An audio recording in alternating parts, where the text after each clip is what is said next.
ദൈവം സർവശക്തനാണ്. ദൈവത്തിൻ്റെ സർവാധിത ശക്തി ഏറെ പ്രകടമാകുന്ന സംഭവമാണ് യേശുവിൻ്റെ ഉത്ഥാനവും സ്വർഗാരോഹണവും. നമുക്കും ഈ വിധ ശക്തി ദൈവത്തിൻ്റെ ആത്മാവിനാൽ ലഭിക്കും. ദൈവം നമ്മെ സൃഷ്ടിച്ചപ്പോൾ ആത്മാവും ശരീരവും കൂടിയുള്ള ലയനത്തിൽ നിർമ്മിച്ചു. ദൈവത്തിൻ്റെ ആത്മാവ് നമ്മുടെ ആത്മാവിൽ ലയിക്കുമ്പോൾ ദൈവത്തിൻ്റെ സർവാധിത ശക്തി പ്രകടമാകുന്നു. ഈ പ്രതിഭാസത്തെക്കുറിച്ചുള്ള ആത്മീയ രഹസ്യങ്ങൾ എന്തെന്ന് ഗ്രഹിക്കാം. അവൻ അപ്പമെടുത്ത് വാഴ്ത്തി വിഭജിച്ച് അവർക്ക് കൊടുത്തു. അപ്പോൾ അവരുടെ കണ്ണുകൾ തുറക്കപ്പെട്ടു. അവർക്ക് അവനെ മനസ്സിലാക്കാൻ സാധിച്ചു. അപ്പോൾ അത് അനുഭവമായി. അവരുടെ കൂടെ രാവിലെ മുതൽ നടന്നു വന്ന ആ ഉയർത്തെഴുന്നേറ്റ കർത്താവ് ഇപ്പം എവിടെ? അവരുടെ ഉള്ളിൽ, അവരുടെ ശരീരത്തിൽ ഉയർപ്പിന്റെ അനുഭവം അവർക്ക് പകർന്നപ്പോൾ അവർ പറയുകയാണ്, നമ്മൾ ഇപ്പോൾ തന്നെ മടങ്ങി ജെറുസലേമിലേക്ക് പോകണം, ഇനി ഇവിടെ നിൽക്കാൻ പറ്റില്ല. അങ്ങനെ അവർ ജെറുസലേമിൽ നിന്ന് എമ്മാവൂസിലേക്ക് വന്നപ്പോൾ തളർന്ന് മ്ലാനവതരായി നിരാശരായി വന്ന അവർക്ക് ഒരു പുതുജീവൻ, ഒരു പുതിയ സൃഷ്ടിയായി അവർ ആ പാതിരാത്രിക്ക് തന്നെ മടങ്ങി ജെറുസലേമിലേക്ക് പോവുകയാണ്. പോണ വഴിക്കെല്ലാം അവർ ഉച്ചത്തിൽ പ്രഘോഷിക്കുകയാണ്, He is alive, we have seen him. ഞങ്ങൾ അവനെ കണ്ടിരിക്കുന്നു, അവൻ ജീവിക്കുന്നു, He is alive, ഹല്ലേലൂയ, അവൻ സത്യമായി ഉയർത്തെഴുന്നേറ്റിരിക്കുന്നു. അവർക്ക് ഇത് മിണ്ടാതിരിക്കാൻ പറ്റുമോ? അവർക്ക് പറ്റണില്ല. അവരകത്ത് ഒരു ശക്തി ഇങ്ങനെ ഇത് പ്രഘോഷിപ്പിക്കുകയാണ്. അതാണ് പ്രഘോഷണം, ആദ്യത്തെ പ്രഘോഷണം. അത് കർത്താവ് സത്യമായി ഉയർത്തെഴുന്നേറ്റിരിക്കുന്നു. എങ്ങനെയാണ് അവർക്കത് പറയാൻ സാധിച്ചത്? അവനെ കണ്ടതുകൊണ്ടല്ല, അവനെ ഭക്ഷിച്ചത് കൊണ്ടാണ്. അവർ ഉയർപ്പിനെ ഭക്ഷിച്ചു. ഉയർപ്പ് അവരുടെ ശരീരത്തിൽ, അവരുടെ ആത്മാവിൽ, അവരുടെ ശരീരത്തിൽ ലയിച്ചിരിക്കുന്നു. അവരുടെ ഓരോ കോശങ്ങളും ഉയർപ്പായി മാറിയിരിക്കുന്നു. അവരുടെ ഓരോ കോശങ്ങളിലേക്കും ഉയർത്തെഴുന്നേറ്റ കർത്താവ് അവരിലൂടെ പ്രഘോഷിക്കുകയാണ്, ഇതാ ഞാൻ സത്യമായും ഉയർത്തെഴുന്നേറ്റിരിക്കുന്നു. ഇവനാണ് ക്രിസ്ത്യാനി. ഇത് നമ്മൾ എല്ലാ ദിവസവും സ്വീകരിക്കുന്നുണ്ടെങ്കിലും ഈ ജൈറസിനെ പോലെ നമ്മൾ വിശ്വസിക്കുന്നുണ്ടോ?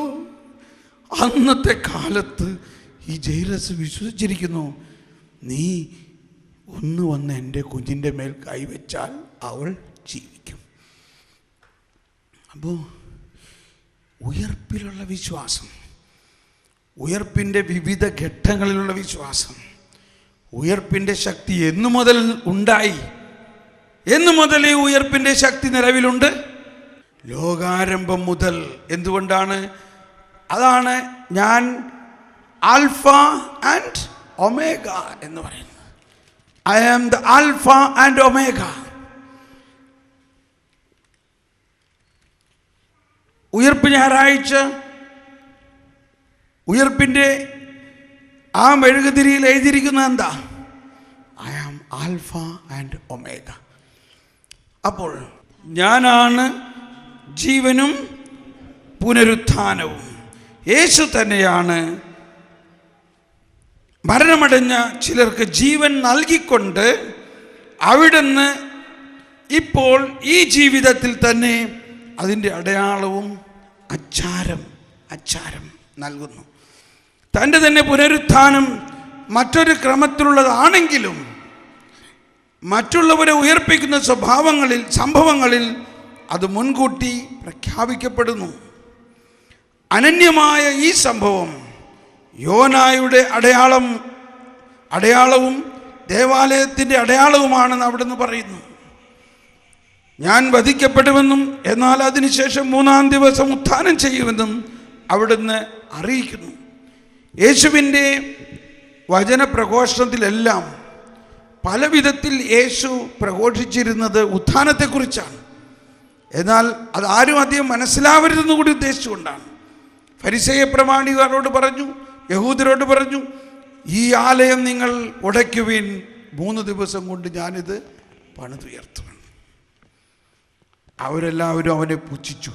സംവത്സരങ്ങൾ എടുത്തിട്ട് പണിതാണ് ഈ ദേവാലയം, ഇപ്പോൾ ഇവനിത് 3 ദിവസം കൊണ്ട് പണിയുന്നു. കണ്ടോ, ഇതാണ് 2 ചാനലാണ്.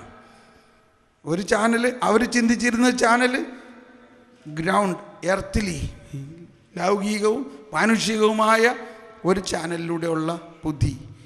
എന്നാൽ ദൈവം ഈശോ പറഞ്ഞുകൊണ്ടിരുന്നത് വളരെ ഉയർന്ന ഒരു ചാനൽ. അത് രണ്ടും സമ്മേളിക്കുന്നത് നമുക്ക് ആ സമരിയാക്കാരിയുടെ ജീവിതത്തിൽ കാണാം. ആദ്യം അവളും അതേമാതിരി ചാനലിലായിരുന്നു. ആദ്യം അവൾ പറഞ്ഞു, ഞാൻ വെള്ളം തരുമൊന്നുമില്ല, നീ ഒരു യഹൂദനാണ്, ഞാനൊരു സമരിയാക്കാരി, അതുകൊണ്ട് വെള്ളം തരില്ല, വേഗം പോയിക്കോ. ഒന്ന് ആലോചിച്ച് നോക്കിയാൽ നമ്മുടെ നാട്ടിലായാലും ഏത് നാട്ടിലായാലും ഏറ്റവും അധപ്പതിച്ചൊരു വ്യക്തിയായാൽ പോലും അങ്ങനെ പറയുമോ? ഒരാൾ നട്ടുച്ചയ്ക്ക് വെയിലത്ത് വന്നേക്കണം, ഒരു കിണർ നിറച്ചും വെള്ളവും ഉണ്ട് കയ്യിൽ, അയാളെ വെള്ളം കൊടുക്കാണ്ട്.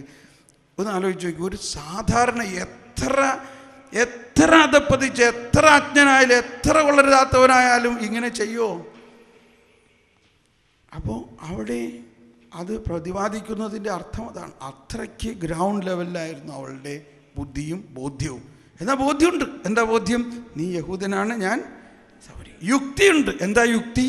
നെഗറ്റീവാണ് യുക്തി, നിഷേധാത്മകമായൊരു യുക്തിയാണ്. എന്നാൽ യേശു കൂളായിട്ട് അവിടെ നിന്നുണ്ട്. ശരിയാ,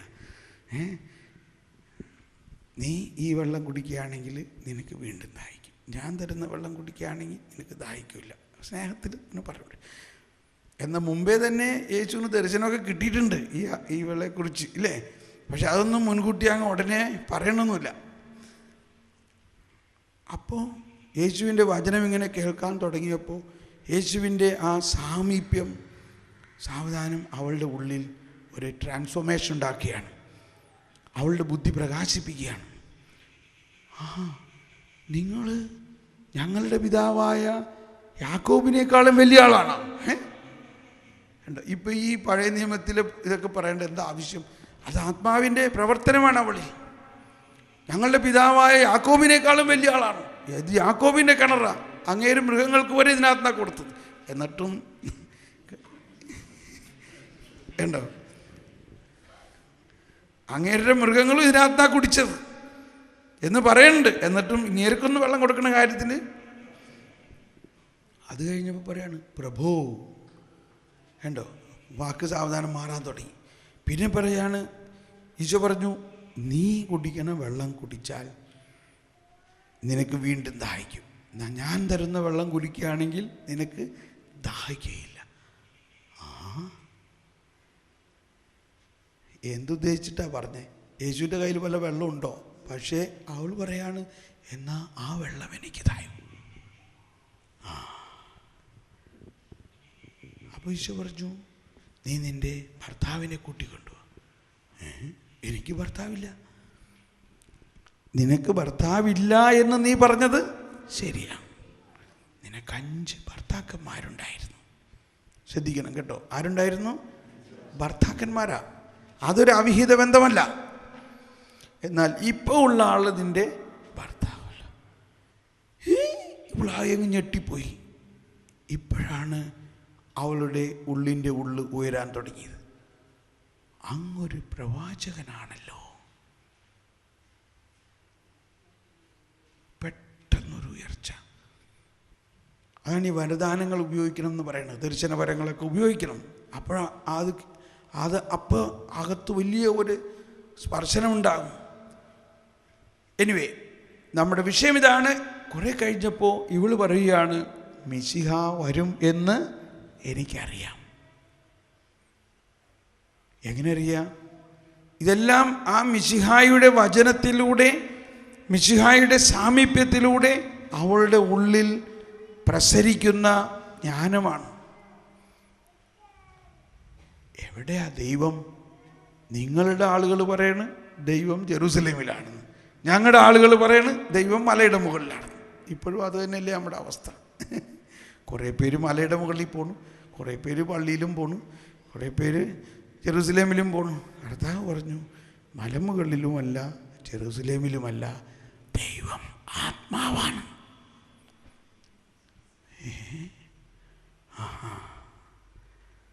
എന്തോ അകത്ത് കയറി. ഇപ്പോൾ ഇല്ലേ, മിശിഹ വരും എന്ന് ഞങ്ങൾക്കറിയാം. അവൻ വരുമ്പോൾ എല്ലാം ഞങ്ങളെ പഠിപ്പിക്കും.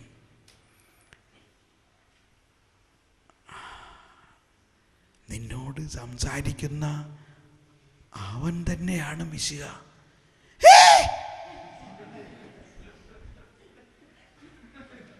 ഉണ്ടോ?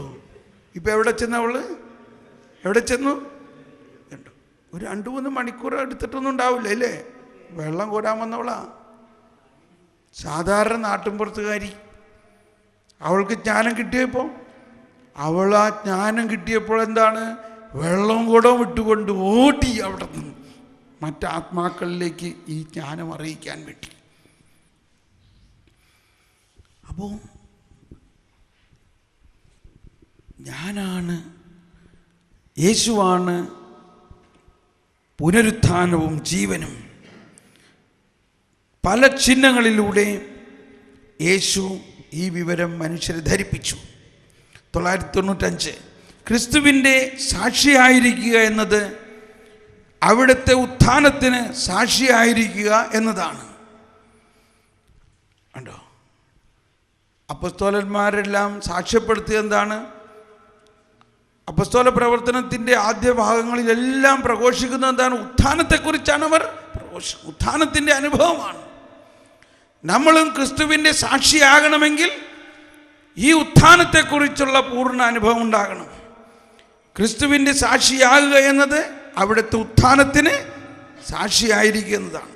അവിടുന്ന് മരിച്ചവരിൽ നിന്ന് ഉത്ഥാനം ചെയ്തതിന് ശേഷം അവിടത്തോടൊപ്പം ഭക്ഷിക്കുകയും പാനം ചെയ്യുകയും ചെയ്തു എന്നതാണ്.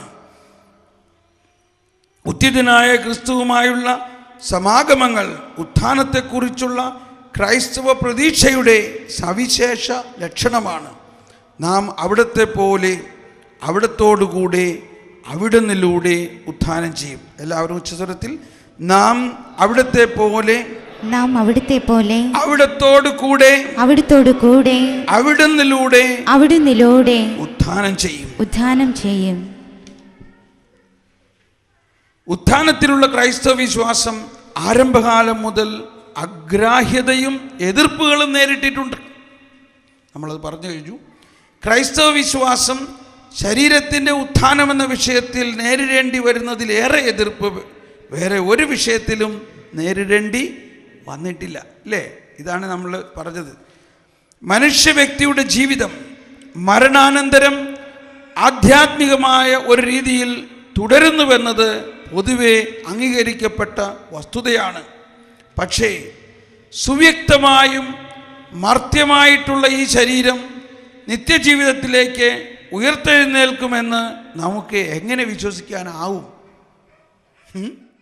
ഉത്ഥാനത്തിലുള്ള ക്രൈസ്തവ വിശ്വാസം ആരംഭകാലം മുതൽ അഗ്രാഹ്യതയും എതിർപ്പുകളും നേരിട്ടിട്ടുണ്ട്. 996 തന്നെയാണ് വായിക്കുന്നത്. 996 ക്രൈസ്തവ വിശ്വാസം ശരീരത്തിൻ്റെ ഉത്ഥാനമെന്ന വിഷയത്തിൽ നേരിടേണ്ടി വരുന്നതിലേറെ എതിർപ്പ് വേറെ ഒരു വിഷയത്തിലും നേരിടേണ്ടി വരുന്നില്ല എന്നാണ് വിശുദ്ധ അഗസ്തീനോസ് പറഞ്ഞിരിക്കുന്നത്. അപ്പോൾ അതുകൊണ്ട് തന്നെ നമ്മൾ ശരിക്ക്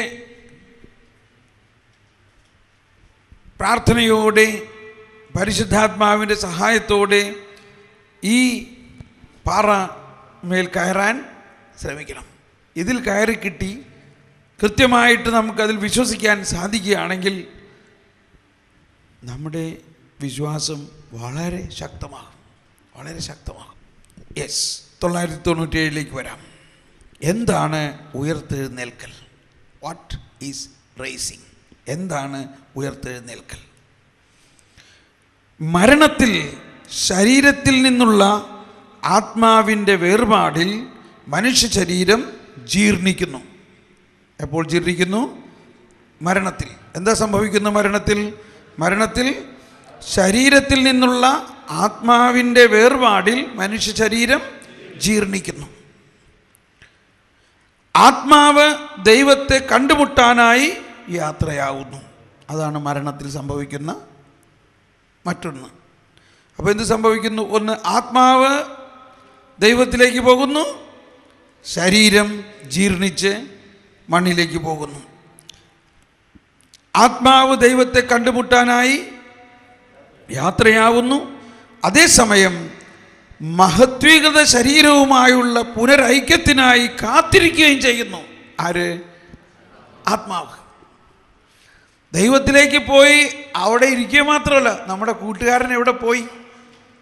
ഇത്രയും നാള് ഞാൻ ജീവൻ നൽകി പരിശുദ്ധാത്മാവിൻ്റെ ആലയമായി കൊണ്ടു നടന്ന എൻ്റെ പ്രിയപ്പെട്ട ആ ശരീരം എവിടെ പോയി? ആ ശരീരം ഇവിടെ ജീവിച്ച കാലത്ത് ആത്മാവിൻ്റെ ആലയമായിരുന്ന ശരീരം. അതുകൊണ്ടാണ് മരണസംസ്കാര ചടങ്ങുകൾ ഭക്തിപൂർവം സ്നേഹപൂർവവും നടത്തുന്നതിൻ്റെ പ്രധാന ഉദ്ദേശം ഈ ശരീരം ഇത്രയും കാലം പരിശുദ്ധാത്മാവിൻ്റെ ആലയമായിരുന്ന ശരീരമാണ്, ആത്മാവിനാൽ സജീവിപ്പിച്ചിരുന്ന സജീവമാണ്. മാത്രമല്ല ഈ മരണ ശുശ്രൂഷയിലെല്ലാം നമ്മൾ പ്രാർത്ഥിക്കുന്ന പ്രാർത്ഥനകളെല്ലാം ശരിക്കും ഒന്ന് ഭക്തിപൂർവം അതിനെ ധ്യാനിക്കുകയാണെങ്കിൽ മനസ്സിലാകും, അവിടെയെല്ലാം ഈ വിഷയമാണ് പ്രതിപാദിക്കുന്നത്. വാസ്തവത്തിൽ ഈ ശവസംസ്കാര ചടങ്ങിലുള്ള പ്രാർത്ഥനകളെല്ലാം ആർക്ക് വേണ്ടിയുള്ള പ്രാർത്ഥനയാണ് അല്ലേ? ഒരു ഭക്തിപൂർവം വളരെ ആഘോഷമായ ഒരു ശവസംസ്കാര ചടങ്ങ് നടത്തി കഴിഞ്ഞ് വരുന്നാൽ പിന്നെ ഒരു ധ്യാനം കൂടേണ്ട ആവശ്യം ഉണ്ടാവില്ല അല്ലേ?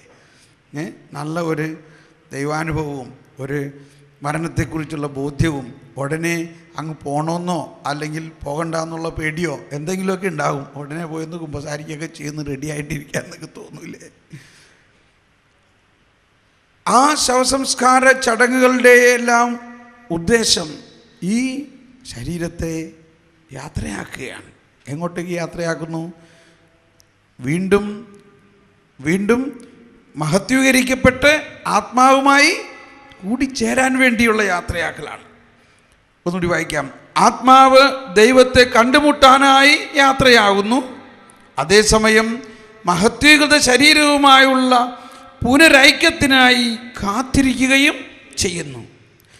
ദൈവം തൻ്റെ സർവാതീത ശക്തി കൊണ്ട്, സർവാതീത ശക്തി, അപ്പോൾ ഇവിടെയെല്ലാം നമ്മൾ മനസ്സിലാക്കണം, ദൈവം സർവശക്തനാണ്.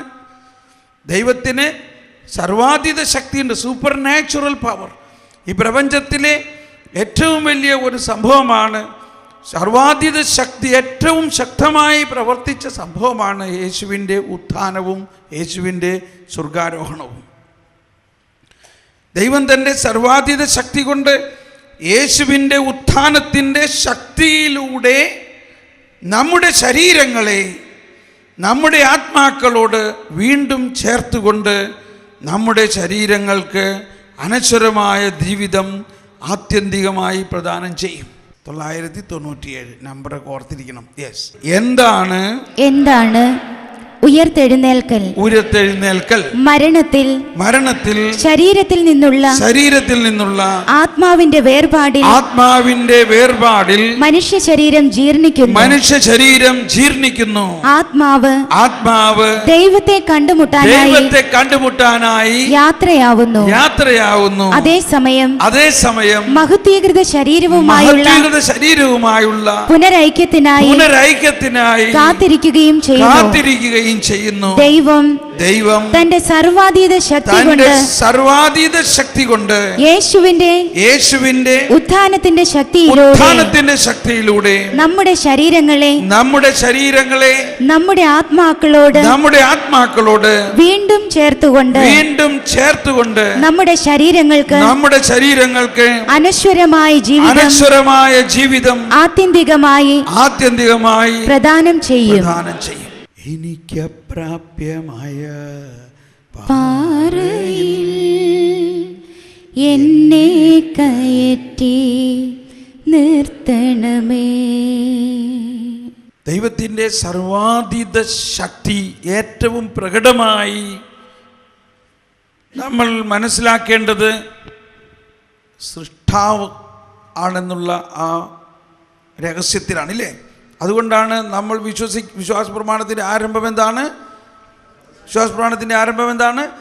സർവശക്തനും സൃഷ്ടാവും ആകാശത്തിൻ്റെയും ഭൂമിയുടെയും സൃഷ്ടാവുമായ ദൈവത്തിൽ വിശ്വസിക്കുന്നു. അപ്പോൾ ഇവിടെ തന്നെ നമ്മൾ മനസ്സിലാക്കണം, ദൈവം സർവശക്തനാണ്. എന്താണ് ആ വാക്ക്? സർവാതീത ശക്തിയുള്ളവനാണ്.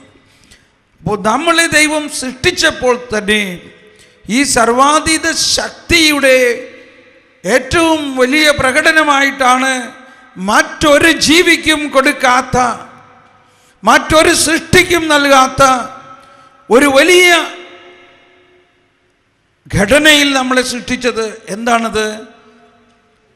ശരീരവും ആത്മാവും കൂടിയുള്ള ആ ലയനത്തിൽ ആകാശവും ഭൂമിയും അദൃശ്യവും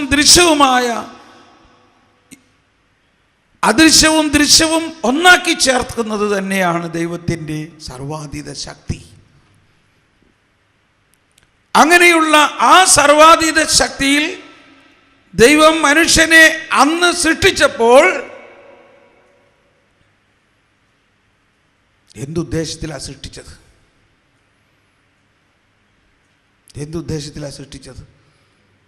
അവനെപ്പോഴും ദൈവത്തോടു കൂടെ, ദൈവത്തിൻ്റെ സ്നേഹത്തിൽ, ദൈവത്തിൻ്റെ കുടുംബത്തിൽ എപ്പോഴും വസിക്കണം എന്നുള്ള അവസ്ഥയിലാണ് സൃഷ്ടിച്ചത്. ആ അവസ്ഥയിൽ ദൈവം അന്ന് അവന് നൽകിയ ശരീരവും ആത്മാവും ദൈവിക ശരീരവും ആയി രൂപാന്തരപ്പെട്ട് അങ്ങനെ ദൈവത്തോടൊപ്പം നിലനിൽക്കുന്ന ഒരവസ്ഥയാണ് ദൈവം സൃഷ്ടിച്ചപ്പോൾ ഉണ്ടായത്. പക്ഷേ ആ ശരീരം പാപം ചെയ്തത് മൂലം മരണം മനുഷ്യൻ്റെ ജീവിതത്തിലേക്ക് കടന്നു വന്നു. പക്ഷേ യേശുക്രിസ്തു തൻ്റെ മരണത്തിലൂടെ മരണത്തെ ജയിച്ചു. ജീർണതയെ ജയിച്ചു. തൻ്റെ നീതിമാൻ ജീർണിക്കാൻ അനുവദിക്കുകയില്ല.